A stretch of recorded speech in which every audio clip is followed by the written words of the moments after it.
Hi guys! Sorry I'm not there today for you, but I wanted to do a quick lesson to remind you how to convert from a mixed number to improper and then from an improper back to mixed number. We're also going to take a look at converting from a fraction to a decimal to a fraction, and then putting them in order. So if you had a mixed number, which would be a whole number and then a fraction with it, like 4 2/5. To turn it into an improper fraction, we do this thing called the circular process. Looks like this, and I make it look like a big C, so I remember that's what you need for converting. But you multiply the bottom number, the numerator, or the denominator by the whole number, and then you add it to the numerator. So it would be 5 times 4 plus 2. That's going to be your new numerator, 5 times 4 plus 2. So that would be 22. And you're going to keep it over 5.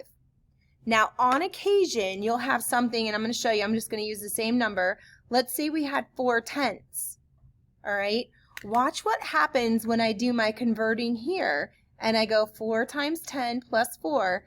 I end up with, well, let me write it out for you. 4 times 10 plus 4 over 10. I end up with 44 over 10. There will be times where maybe you should reduce the fraction before you do the converting, because in the end, you're going to have the whole numbers here, 44 and 10, that you can now reduce, and then you just have to find the greatest common factor, and then you can reduce it. So I know that 2 can go into both of these, and that's the only number that would go into both of them, and I would get 22 over 5 as my answer. Okay, so you can convert first, or you can convert after you've turned it into your improper fraction. If you're using your calculator, you would type in the number 4 ABC, 2 ABC, 5, and even if it were 4/10, once you type in that number and you hit the equal sign, it's going to write it like a fraction.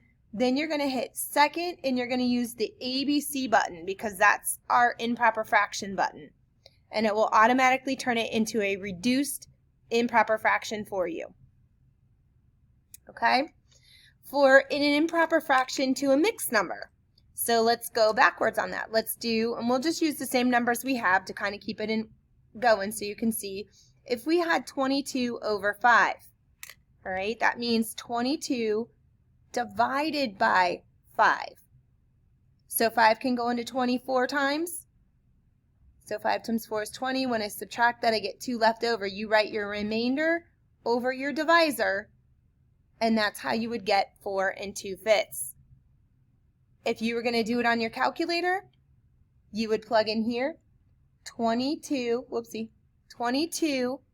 ABC 5, and then when you hit the equal sign, it automatically turns it into a reduced mixed number for you. Okay?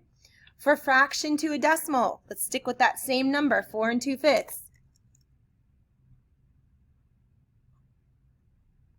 Well, you could do this a couple different ways.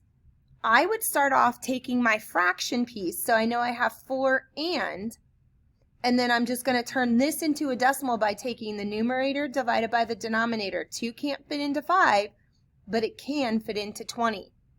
So 5 can go into 20 4 times. Bring your decimal straight up, and then you just come over and you add that 4 here. That's one way you could do it.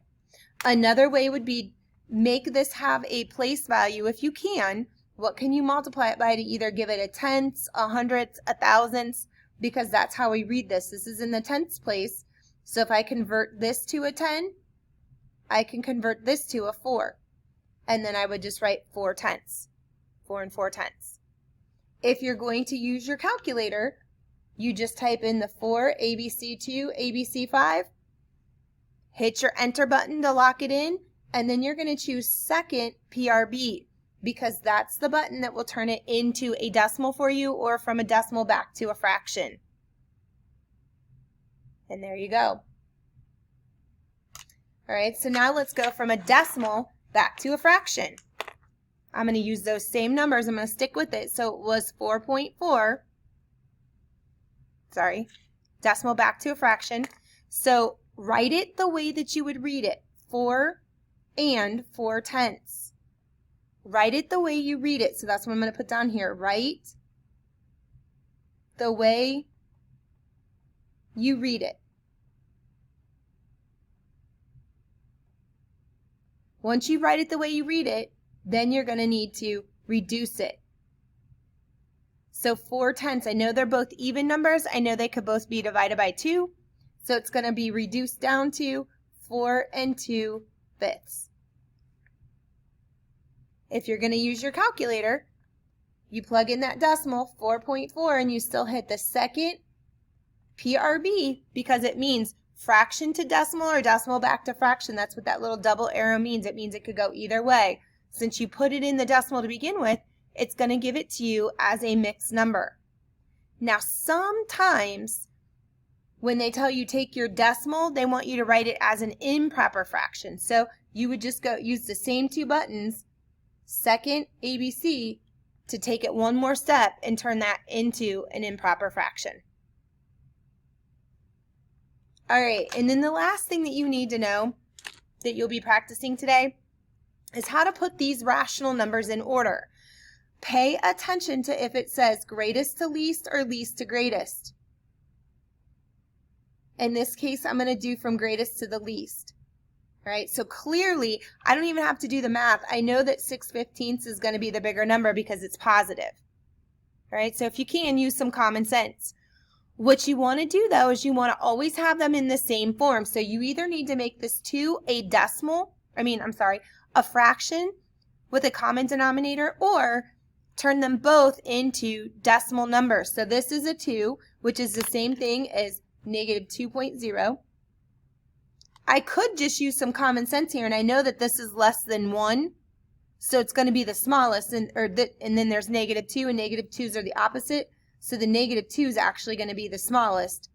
So without converting any of these numbers, I can put them in order just by using some common sense, but I have to remember that the negative 1 is actually bigger than the negative 2, right? Or I could go like this. I can turn this into a decimal. We already know how to turn them into decimals from the above lesson.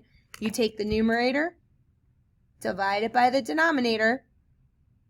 20 can't fit into 14, but it can fit into 140. So we got to add that decimal, bring it up. 20 goes into 147 times. So this is actually negative 7/10. So I know that the bigger number would be 6/15 because it's positive. The next number would be negative 7/10, and the smallest number would be negative 2. Keep in mind that on a thermometer, this is what's going to help you remember those negative numbers, that negative 1 would be bigger than negative 2. Those negative numbers, the bigger they look, the smaller they are. Okay? So your job today is going to be to go to IXL. You're going to go to grade 8. And you're going to do D4, which is converting. You're going to practice some converting. And then you're going to go to D8 and you're going to practice putting some in order. I'm just going to call this ordering. All right. I want you to try to get each of these to at least a 50. Anywhere between 50 and 70 SMART score would be amazing.